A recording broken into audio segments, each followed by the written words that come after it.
City India news, महाराष्ट्रातील लोकप्रिय news channel.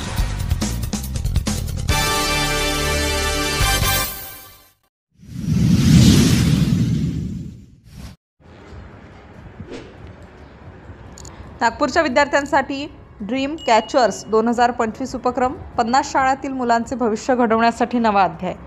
Nagpur महानगरपालिकेच्या 50 शाळांतील विद्यार्थ्यांच्या सर्वांगीण विकासाला चालना देण्यासाठी एक महत्त्वाकांक्षी पाऊल उचलण्यात आले आहे। मनपा आणि रेनवातिओ या स्वयंसेवी संस्थेच्या संयुक्त विद्यमाने ड्रीम कॅचर्स 2025 या प्रेरणादायी उपक्रमाचा शुभारंभ करण्यात आला।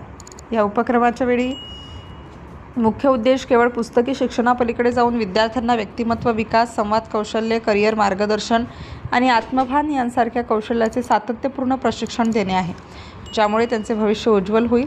या उपक्रमाचा भव्य उद्घाटन सोहळा शनिवार दिनांक 2 चिटणीस सेंटरच्या मीमांसा सभागृहात पार पडला। यावेळी मनपाच्या अतिरिक्त आयुक्त श्रीमती वैष्णवी बी यांनी उपक्रमाचे महत्त्व स्पष्ट केले। त्या म्हणाल्या, केवळ अभ्यासक्रमापुरते मर्यादित न राहता विद्यार्थ्यांच्या सुप्त गुणांना योग्य दिशा देणे ही काळाची गरज आहे।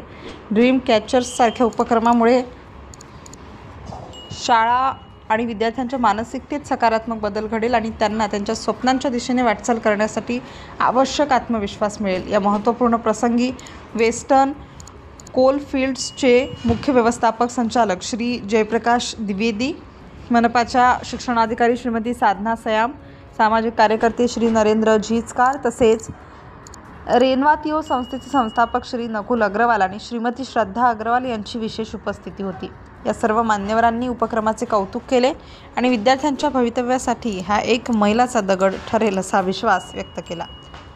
रेनवातिओ संस्थेने या उपक्रमासाठी अनुभवी व्यावसायिक मार्गदर्शक, प्रशिक्षक आणि स्वयंसेवकांची एक समर्पित टीम तयार केली आहे।